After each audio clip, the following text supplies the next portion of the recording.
চীন কমিউনিস্ট পার্টির আমন্ত্রণে গত 22শে জুন 9 সদস্যের উচ্চ পর্যায়ের প্রতিনিধি দল নিয়ে চীন সফরে যান বিএনপি মহাসচিব মির্জা ফখরুল ইসলাম আলমগীর। 27 জুন দেশে ফেরেন তারা। চীন সফর নিয়ে বিকেলে গুলশানে দলের চেয়ারপারসনের রাজনৈতিক কার্যালয়ে সংবাদ সম্মেলনের আয়োজন করেন মির্জা ফখরুল। বলেন, এক চীন নীতির প্রতি বিএনপির দৃঢ় অবস্থান রয়েছে। তিস্তা নিয়ে আলোচনা হয়েছে উল্লেখ করে বিএনপি মহাসচিব বলেন, বিএনপি ক্ষমতায় গেলে তিস্তা প্রকল্প নিয়ে কাজ করতে আগ্রহী। তিস্তা প্রোগ্রাম নিয়ে আমরা আলোচনা করেছি এবং আমরা আমাদের যে প্রয়োজন সেই প্রয়োজনটা আমরা ব্যাখ্যা করেছি এবং তারা এটাতে ইতিবাচকভাবে সাড়াও দিয়েছেন। এটার উপরে তারা কাজ করছেন।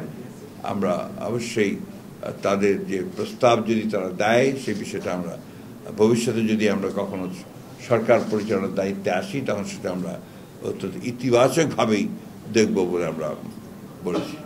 রোহিঙ্গা ইস্যু নিয়ে বিএনপি মহাসচিব বলেন, রোহিঙ্গা সংকট নিয়ে আন্তরিকতার সাথে কাজ করছে চীন। মিয়ানমারকে রাজি করানোর চেষ্টা করা হচ্ছে চীনের পক্ষ থেকে। আগ্রহের সঙ্গে এবং ঐকান্তিকতার সঙ্গে তারা এই বিষয়টির উপরে কাজ করছেন। মিয়ানমার গভর্নমেন্টকে তারা রাজি করার চেষ্টা করছেন যে খুব দ্রুত এই এক্সপার্টেশনটা খাওয়ার জন্য রিপার্টেশন। এক প্রশ্নের জবাবে মির্জা ফখরুল বলেন, নতুন নির্বাচিত সরকারের সাথে কাজ করতে চীন মুখিয়ে আছে।